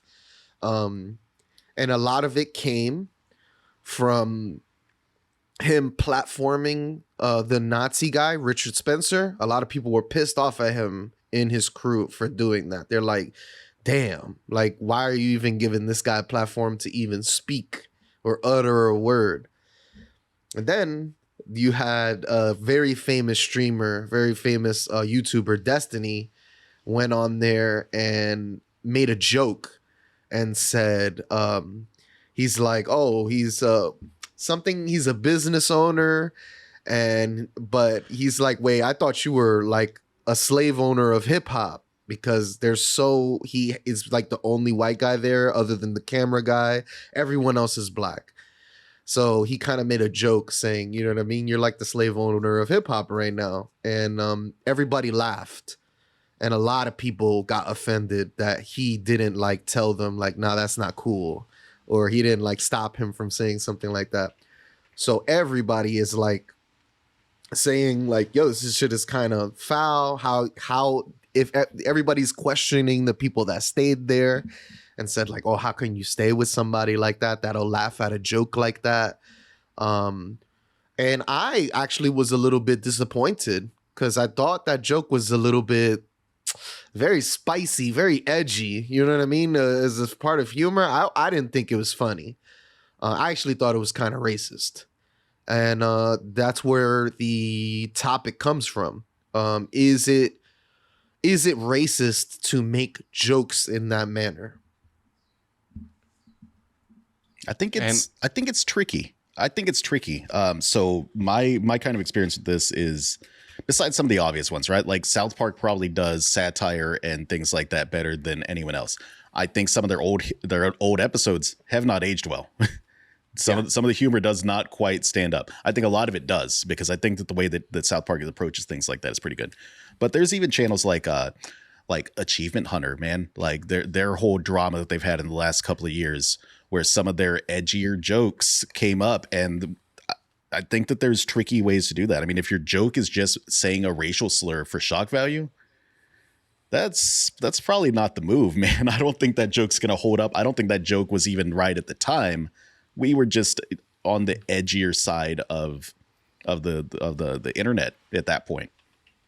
But like Funhouse has some bits they do where they, fake misogyny and things like that. And they do it through an ironic lens. Obviously, these guys don't actually feel that way. They're trying to they're trying to hold up the mirror to how ridiculous you look when you say things like this, when you have ideals like this. But how do you figure out that line? And how do you know how your audience is going to take it? Is your audience going to take that as, oh, this means I can make misogynistic jokes. I can make racial jokes. And at what point does that become actual hate? Yeah. I think if you make a joke a lot, there's going to be people that that are going to come along eventually, hear the jokes and not really hear them as jokes. And it's going to speak to something in them, and they're going to stick around for the racism or the sexism. And so I definitely feel like doing edgy humor like that needs to come with a heavy dose of making it very clear of what your stances are. I think if you might have said, "Oh, I love all women and I'm not misogynistic," sometime in the past, and then you proceed to just make a bunch of misogynistic jokes, like you're gonna have some number of misogynists that are your fans because of the misogynistic jokes. And that, I guess that's on you to contend with, but I do think that, like, for example, back in the day, right, people used to use like gay as something lame. Yeah, like a pejorative. Right, like a pejorative. And I feel like growing up, I would say that bullshit too, right? But as I grown up, I realized how stupid it was and all this stuff. And removing that from my vocabulary, I feel like the people who still say that still have some homophobic tendencies, regardless of if they just say, "Oh no, it's just a word, blah blah blah." I'm like, I see the way that you react to certain things. I see the way you move. I feel like you still harbor some feelings, and not that eliminating that word would solve all those other problems. I feel like they kind of go in tandem with one another. The fact that you still use this word as a pejorative probably means that you still have some hateful feelings in your heart, and vice versa. The fact that you have hateful feelings is probably why you use it as a pejorative. I don't know. Seeing that relationship, it just makes me believe that, yeah, you could drag people in with edgy humor and people will stick around. It's like the Donald, actually. Do you guys remember the Donald on Reddit? There was a subreddit just making fun of the idea that Donald Trump was running for president. And then it became like his platform. It became it became his platform. His biggest place of support was the Donald. And it got to the point where they had to shut this place down because of how ridiculous, like, I think they were doing death threats and things like that by the end of it. But it started off as like a, ha ha ha, let's just make fun of the idea that Donald Trump's running for president. And let's just all make believe like we're all Trump supporters. Like we're in this joke. We're all in this big edgy joke. And it was like, I would go there and laugh about like the ridiculous of things. And little by little, real Trump supporters started taking over that place. So like, that edgy humor dragged all those people there, and I feel like that absolutely happens. Like in a lot of the cases, just the example that came to my mind. But That's a good one though. I mean that's a very recent real thing that we saw happen. What's the cutoff though? Like, how many times can you say a joke before you're viewed or painted or tainted as joke you're making, whether it's racist or you know what I mean? Like, That's what, my like, 'cause issue with Destiny, is that he's been on record saying some jokes that are not like that are super edgy, and he's also defended himself. He had a what was the show he had with the black dude that stopped because the black dude found out he was made some jokes or some shit like that in private. Tri-Hex. Yeah, they had a Tri-Hex. podcast. I don't remember. He's a speedrunner. He used to speed run Super Mario World 2, the Yoshi's Island game. Yeah. Really? Yeah, it was a random. Yeah, So But- I don't think Destiny is a bad person, but has been known to make like really edgy and racist jokes.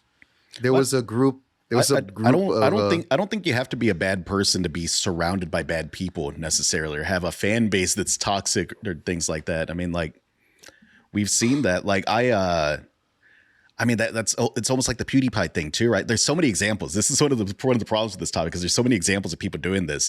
PewDiePie's things where he was paying people to put up like anti-Semitic signs and things like that, ironically, and it's like, what is the actual joke here though? If you're saying that like the Holocaust didn't happen, that's the joke. I don't understand the joke. It never made any sense to me.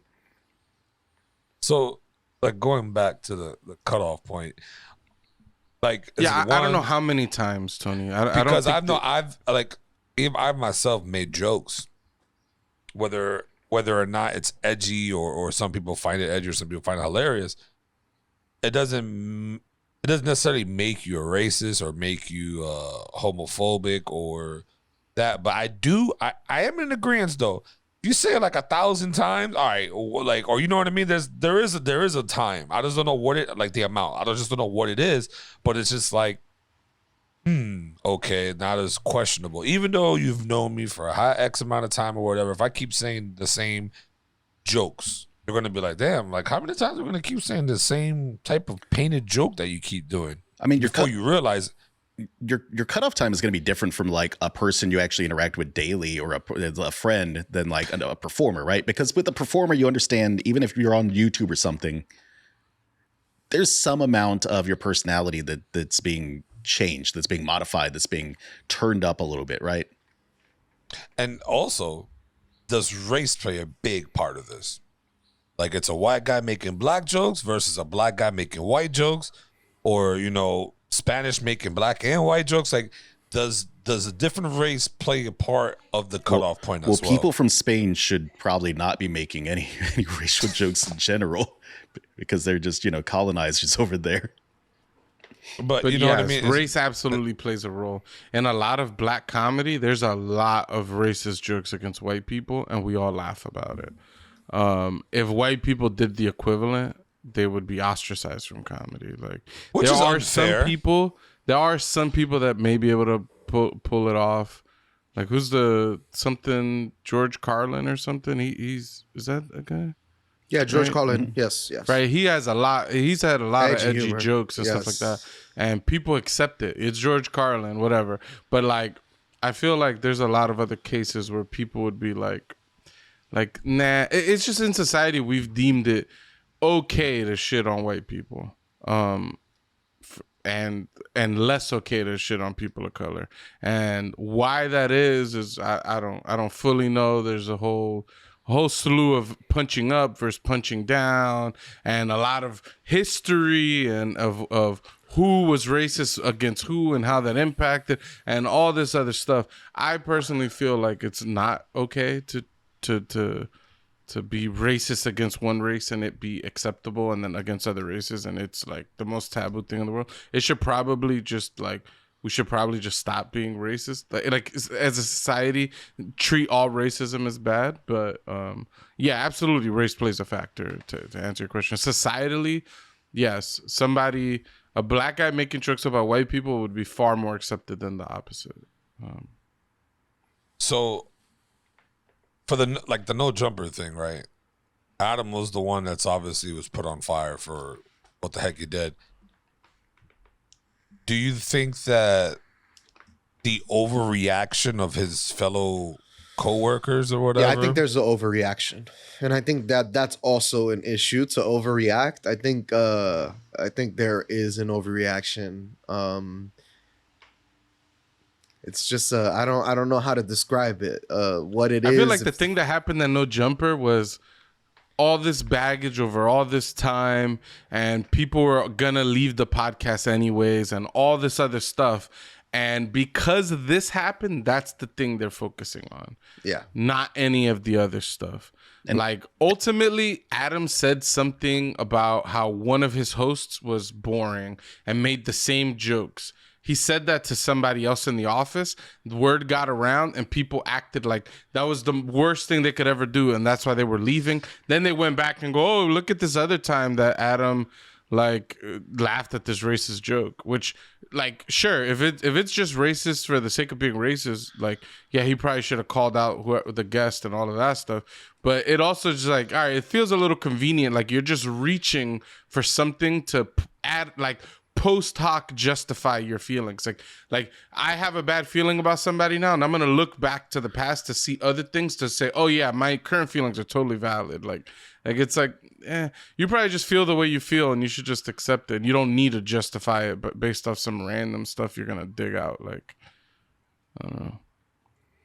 That's what I feel happened in No Jumper, bro. My favorite thing with the whole Destiny jokes and the jokes he's made, there was one time he was on a stream with a bunch of black people, and they were like, they put him on trial. They're like, oh, I've heard stuff about you. And then when they finally caught him, and they're like, we got him, boys. And everybody was like, yeah, they got him. It's hilarious. It was one of the applause sound and everything. Yeah, it was a really funny. And the way that those guys handled it was so cool. I was like, man, this is so awesome that even in this situation, everybody's being really like cool about the situation. They're not letting shit go, but they're able to laugh about it and joke about it.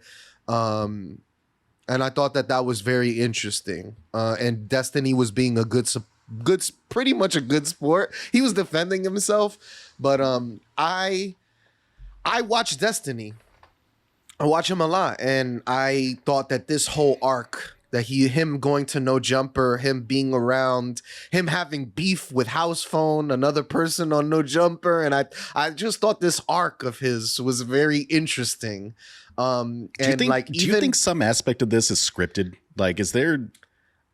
I can't see it being that. I'd be feeling like that sometimes. This feels like WWF stuff. Mm-hmm. Yeah, like that's what I get. But granted, I only hear about it from Doey and occasionally the rest of y'all. But like, some of the shit just sounds so scripted, dude. It sounds like a soap opera or like WWE stuff or. They even do like wrestling promo style with like shit talking to each other sometimes. It feels more like high school, if you ask me. If a lot of these grown men are so immature, it's such like an immature, really super like neighborhood kind of feeling. Just getting it. Just I don't know. It feels very backwards. They have code words for homosexual stuff, and I don't like that shit because they call it GPS. They'll say words like GPS. They'll say words like, and this is calling you a homosexual or stuff like that, which I think is super messed up. So a lot of these guys are still stuck in their old ways that, like, you know what I mean? What's interesting too is like we view these guys like they're stuck in their old ways and they're old guys. Most of those people are our age or younger. Mm-hmm. Yep. It's like they shouldn't be stuck in their ways. Like if I could change growing up in the era of the internet where everybody was a racist, you couldn't get into any voice lobby without being called the N-word or anything like that. And like to today where that's not prevalent at all anymore, it's like I feel like they could change as well. Like if the whole world could change, I think they could change.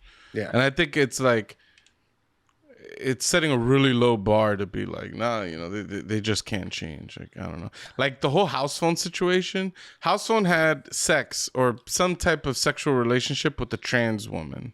But it was like on the low. And then she went on No Jumper on the podcast and she outed him on the podcast that, me and this guy have had some relations. So now automatically he's a homosexual because those people don't view trans people as their preferred gender or whatever. They view them as their assigned at birth gender. So now he's a homosexual because to them he had sex with a man. And then the funniest part about the whole thing is that these guys like to throw rocks in a glass house. That guy started attacking Destiny because Destiny is bisexual. So he started attacking Destiny for being bi. So the Destiny attacked him for having sex with. He's like, dude, you're the person who's having a meltdown over having sex with a trans person. Like, and now I'm gonna kill you when I see you because how dare you disrespect me like that? And it's like. I just feel like we're so immature. Like what is? And it speaks to something that I'm entertained by this. Right? Like I'm immature too, right? But well, I mean, people like soap operas. People like soap operas. They just repackage them in all kinds of different forms for us. The Walking Dead is a soap opera. Walking Dead is 100% a soap opera that just happens to have zombies. Everyone loves drama. Everyone loves soap operas. And him firing that guy live. On live, I was trying to get there. I think that was my only problem I had with the whole sequence of Fallout was you're firing a man live on air. Like that's kind of like that's not how you handle business. First off, yeah. Second of all, it's like, what are you trying to be? You trying to be a a-hole to him? Like he sounded like he was trying down?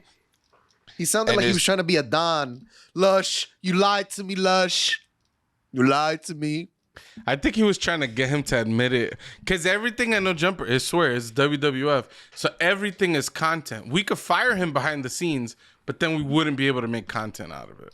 So he's like, let me fire him on camera. It's going to be controversial. It's going to get clipped. It's going to go viral. And like, that seems to be the logic over there. And like, I don't blame them. It's not the way that maybe you should conduct yourself if you want to maintain long-term business relationships and healthy relationships. But it's probably certainly the way you should act if you want viral clips and stuff like that. But to go back to the edgy humor, if you go to a comedy show, like I personally don't think you should catch a hurdy by any of the jokes that are being said. I don't know if I agree with that. What about what's his name, Kramer's meltdown, where he got heckled and then he decided that the best joke he could say at the time was just to call the guy the N-word a bunch. Yeah. In his mind, he was making a joke. He still defends that to his day that he was making a joke. He was trying to out edgy the guy that was heckling him in the crowd or whatever. I don't know. Wait, I don't think that's the Philly guy I'm talking about. I'm talking about Kramer from Seinfeld. Kramer from Seinfeld. Mm-hmm. Oh, I didn't even know about that. It doesn't matter. You don't got to know. But I was just telling you an example of some comedian try to out-edge some heckler, and he did it in a really racist way, and we shouldn't defend that racist behavior. That's different from a comedy show. He got heckled. It was at a comedy show. It was at a comedy show, but that's not. I guarantee you that was not his skit. That was not his. That which was is not, what I wanted on, to let say. Let me finish. Yeah. That was not his skit. That was not his idea of going into the show. I mean, absolutely. Like he didn't have a notebook that he came out with, and he was like, "Well, we're 15 minutes in. Time for me to yell at someone and call them the N-word a bunch of times." There's a word for what happened. It's called bombing. He started to bomb. Why is that different? It's different. I'm asking, why is it different for someone to plan to make a racist joke versus to spontaneously make a racist joke? Because you're doing it out of hate, doing it out of anger. You're doing it out of emotions. But why does that matter?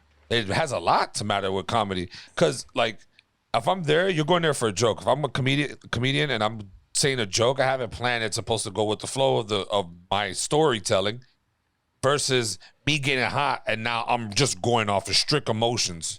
And when you go off strict emotions, you kind of reveal your true feelings on certain shit. So I think that's the difference for me. If you're saying I'm wrong, that's a whole different conversation. No, I'm not saying you're wrong. I'm just trying to understand. So you're saying you shouldn't catch a hurdy. You shouldn't have negative feelings towards someone making jokes at you at a comedy show unless it's evident that they're doing it from an emotional place, and then you can get upset by it. That was like your point. No, I think if you people are gonna catch hurdies. Well, you said you shouldn't catch a hurdy at a comedy show. If you're going to a comedy show, there's a story going to be told. I don't think you should catch a hurdy And then for Mateo that. responded, but what about Kramer when he made racist jokes? Someone heckled him. Yeah, someone heckled him, and I guess his emotion was to be racist. So, yeah, at that point, yeah, you should feel or hurt because that's not part of the show. That shit just want to understand your stance. Yeah, I think that it is doable to make racial jokes at a comedy show. I think it's possible to do racial humor. I think that the people that can do it are rare. I think partially because it's so played out. I mean, that was everything in the 90s. Every comedy show was just racial jokes in the 90s and the 80s. So it's kind of played out. I think if you want to make it work, it's tricky now. And me personally, I just don't go near that. Yeah. I'll be honest. I don't want no comedian looking at me to make a joke during a comedy show. I thought about Will Smith. I will Will Smith a comedian. Don't sit in the front. I thought about that. Watching the Nutty Professor and they go to like the insult comedy show. Who wants to go to those shows? I don't want to be targeted in there. Actually, my wife and her sister want to go to one of these insult shows. They're like, it's so funny. And they're like, we have to sit in the front so they can insult us. And I'm like, you want me to catch an assault charge? Like it's like those people that go to that. It's like those people that go to that restaurant where they're assholes to you. What is that restaurant called? Dick's or something like that? Oh, where they just insult you and roast you the entire time. It does not sound appealing to me at all. I roast myself enough in my own head. I don't need someone outside roasting me. I did have a question, Dory, because I don't think you ever responded. Because the other day I asked that when this came up, you were like super strong. You had a strong stance against racist jokes. You were like, I think if you make a racist joke, that makes you a racist. Mm-hmm. Then you linked the other comedian that you've been liking lately, and he made some racist jokes. And I was asking you, like, did you find those jokes funny? Or what racist jokes? It was, he was making a joke basically that black teens. Yeah. He was stereotyping black teens as the people that would go crazy recording you, making fun of you if you were to fall down in public. But because he was so fat, they didn't feel comfortable doing it, and they were concerned for him. They were acting out of character for him. And that is a racist joke. I think that's tasteful. I think that's funny. Rather than I think it's funny, but I thought just it was you were just saying if you make a racist joke, you are a racist. I don't think that's a racist joke. I don't even think that sounds like a. I don't think. I think it was funny. I thought it was more funny. I actually might be aligned with Doey. I'd have to hear the joke to get a full opinion because I'm going just off the description of the joke. But to me, it sounds like a racial joke, but not a racist joke. Yeah. So he was it's saying not hateful, but it's stereotyping black kids to be like world star recording anytime anything happens. It's clearly a stereotype. Most black people don't whip out their phones to record you when if you live in New York and you understand the way teens behave in New York, you would understand the joke like a little bit more. I completely understand the joke. He associated it with color though. Everybody that's what saying. Records everything.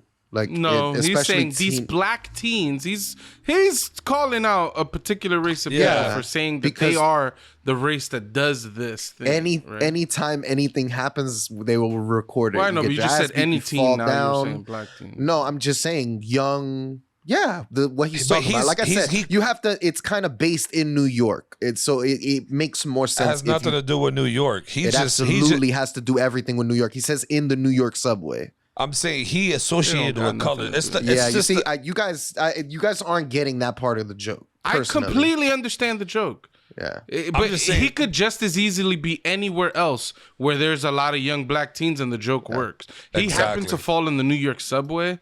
But that wasn't some crazy important factor to the joke. Are you saying that black teens in New York record people, but people elsewhere don't? I think you have to know what he's talking about. Yes. I know exactly what he's. I don't know why you. Yeah, I think you have to know the audience, and I think he understands his audience, and I think that's why the joke hits. Personally, I thought it was a funny joke. I just Yeah. also think it was a racist joke. Like I think it was a Yeah. joke that only works by him calling out a There's- stereotype of black teens. Like, yeah, there's a huge difference between that and like more edgy humor. That's like very tame, if you ask me. Like super yeah. tame. No, I don't disagree at all. Yeah, I think there's I think it's levels. and racist, and you're saying that now there's a spectrum of racism that you could use in a joke. I and think if you go too tasteful racist, and then you think it's tasteless. racist. But if Yeah, I think there's right, a fine okay. line. I think that's the whole That's point fine. of That's comedy, fine. It's just though. that was not your stance. Comedy- Before, so that's why I was, It's always been my stance. You said if you make a racist joke, you're a racist. Yeah, no. Now you're saying you well, can make a racist joke. we as long can as it's have tasteful. the That's not the same conversation. opinion. We can have the conversation, but we hadn't had that conversation. We're having it right I think now. there's a fine. Yeah, you're not letting me speak though. If there's a fine line between something being clearly racist and not funny, and like comedy, there's a barometer. It's not black and white. You can't just say just because I insert a skin color that now the joke is racist. I don't think you can say that, especially in comedy. I think comedy has a lot of nuances. I think comedy has delivery tactics, and I think there's bits. I think there's jokes that come before it that kind of set it up, and I think you have to take all these things into account, especially when you're watching comedy. But I think you can take liberties in comedy, and you can kind of use those tactics. I think it's completely fine, personally. Yeah, But I think don't. once you cross the line, because look at Paul Mooney. I think Paul Mooney shit is fucking classic, but he was tearing into people, and a lot of people felt uncomfortable by it. But if you can get what he's doing in those comedy shows, it makes it a lot more funny. But I think you just have to understand comedy. I've loved comedy. I'm super into comedy, so I can feel when the joke doesn't hit, and I'm like, ugh. But jokes hit I think differently Paul for Mooney everybody. hates white people. I think there is some level of hate, think he's in racist. Paul Mooney's heart. I don't know if he's racist, but I would don't know it say either. I think that if you, I would say he is a mirror. So he is what he grew up and what was shown to him. So he's like a mirror. So he's showing you. It's just a mirror effect, and I think it's poetic that it's the jokes he made. I think, analyzing white America, what a beautiful, like, that shit should be in some museum, because I think everybody should go watch it. Yeah. So if a joke doesn't hit for you, I mean, jokes hit everybody differently, right? For sure. So if he makes a racist joke and I don't find it racist, or not, let me not say that, an edgy racist joke, and I don't find it in a way where it's hurtful, but you do, how can you, I guess what I'm trying to say, how can you make a claim saying, oh, he is racist? Like, maybe because Paul Mooney, that's his name, right? At least for me, when the body of your jokes, like, remember how earlier we were saying, when you keep making the same joke jokes, yeah. and against the same people for similar things, it feels like you have a tendency that these are your actual feelings. It's not just a throwaway joke. I feel like Paul Mooney rags on white people to an insane degree. I feel like he has hateful feelings towards white people. Do you think it's just the lack of his skills? Like maybe he doesn't know how to tell a Paul joke Mooney any other. He He's grew a up- master comedian. He's hilarious. No. He grew up in okay. segregated times. Yeah, exactly. He So he probably grew has up some in number of segregation. experiences that made him a racist. Yeah. So he got they chased dogs, they sick dogs after him. He was in that era. So that maybe this is his get back at it. This is to get just like I said, revenge? it's just a mirror of what he's experienced in America. So this mean, is there's what plenty of America black has turned comedians. him into. Yeah, but I mean, there's plenty of black comedians that's gone through the same or not as same, like same similar stories and stuff, and they don't really, I guess, base their jokes only around that. I mean, He says the N word with the ER at the end throughout his whole, and it's rough. A lot of people stand up and leave because they're so uncomfortable. He uses the ER throughout his whole special. But I think it's like I said, it's just like owning what he had to grow through. I think it's so clever. He stops doing it eventually. Also, these guys have bits and they have comedy. You know, their comedy is structured in a way. So you're going to hear the same jokes a lot throughout their comedy history. Whenever they get recorded, they add new bits to their pieces or maybe completely redo their whole bit. But you're going to hear some of the same like jokes. Yeah, I don't know. There is a certain level for sure, certain cutoff point that it's not written, but it's there. I think you get obsessed with these counts, Tony. Like you want real measurable numbers. I made 20 racist jokes, so now I'm a racist. But if I had stopped at 19, that was the magic exit question. to You're get like, off. what's the cutoff? What's the Yeah, cutoff? I asked that because it's like most of the times you can just feel the cutoff. You don't even need to count. Like if I keep saying and like keep just saying it, at some point you're like, yo, you're beasting. At some point in your brain, you already hit the point where I'm uncomfortable. So it's like for everybody, it's a different point of cutoff. But it's just like in a joke, you know.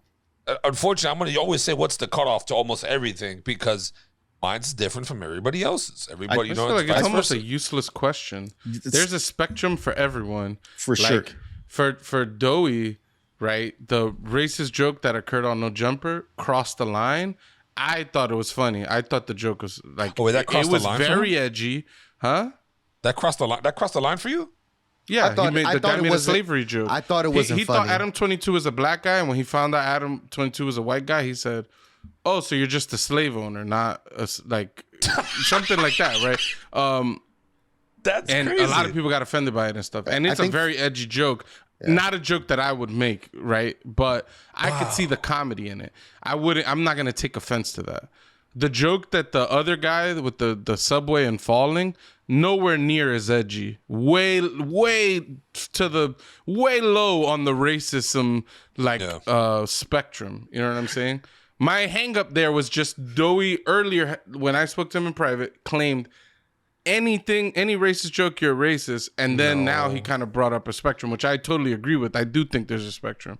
I also think the amount of times you make a joke that's far in the racism spectrum, I'm like, you might be a racist.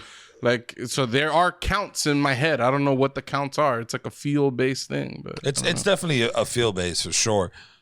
But yeah, I think that for sure. I'm agreeing with you on a joke about the slave owners thing, but I don't think when you paint, it's different because that guy painted a picture, right? He was saying as soon as he associated the color part to it, that's when it's an indication like, okay, he has true feelings about this. Like in his head, he does. Instead of just saying these kids like the black teens only record. Nah, when you're, it's not true feelings. It's that World Star Hip Hop exists, and we know the primary people on World Star Hip Hop are black. The primary people that are recording these things are black. So in his mind, he fell in front of a bunch of teens that under the stereotypical mindset should have whipped out their phone, started recording them. Look at this fat bastard that just fell down the subway. Laughing, screaming World Star, like all of that's what the he wanted. expectation. And when that didn't happen, he realized, oh, I'm very fat. They're actually really concerned for my health. So this isn't even funny. It's now in the concern territory. There's nothing to laugh about here. They're treating me like an invalid or something. And that's when he felt like, all right, I got to lose weight, you know? Like, I didn't even get laughed at by black teens, you know? That's a racist joke. I don't know how you can't say it's racist, but like on the spectrum, I think it's pretty low, but I don't know. Yeah, Stavros, he's so funny, bro. I like that guy a lot, bro. There's a thing about living in New York, and it's just I love it. It gives you such a good view on so many different races and aspects. It's cool. Look, man. Well, ladies and gentlemen, if you stuck with us this long through the show with all the technical difficulties, hit that subscribe button. Share, like, follow. We're on Discord. We chat there day to day, every day. Make a comment. Tell us what you thought about it. We read them. Trust me. We read the comments, guys and girls. We read the comments. So feel free to drop and say what you want, or even give us a topic idea. You know, we'll gladly give our views or points on it. You know what I mean? But like always, go one up yourself. Peace.